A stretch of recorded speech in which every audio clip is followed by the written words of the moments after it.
The stock market can seem scary. Don't worry, it's simpler than you think. Think of it like a giant shop. But instead of clothes or food, you buy parts of companies. These parts are called stocks. When companies do well, their stocks become more valuable.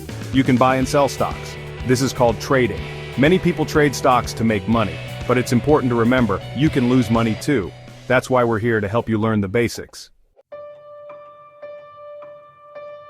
Why do people invest in stocks? They want their money to grow. When you buy a stock, you're buying a tiny piece of a company. If that company does well, the value of your stock goes up. You can make money in two ways.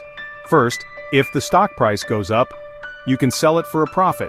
This is called capital appreciation. Second, some companies share their profits with stockholders. These payments are called dividends. Remember, investing is a long-term game. It's not about getting rich quick. It's about growing your money steadily over time.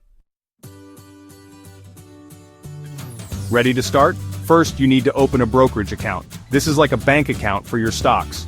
Many online platforms make it easy to open one. Next, research. Don't buy stocks randomly.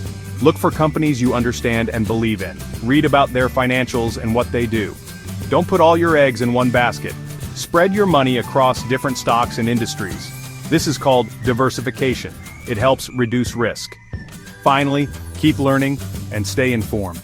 The stock market is always changing. Keep an eye on your investments and adjust your strategy as needed. Many new investors make mistakes. One big one is investing without research. Don't buy a stock just because everyone is talking about it. Do your homework. Another mistake is trying to time the market. No one can predict when the market will go up or down. Trying to guess is risky. Instead, focus on long-term growth. Investing can be intimidating at first, but with the right knowledge and a little patience, you can become a successful investor. Remember, start small, learn as you go, and never invest more than you can afford to lose.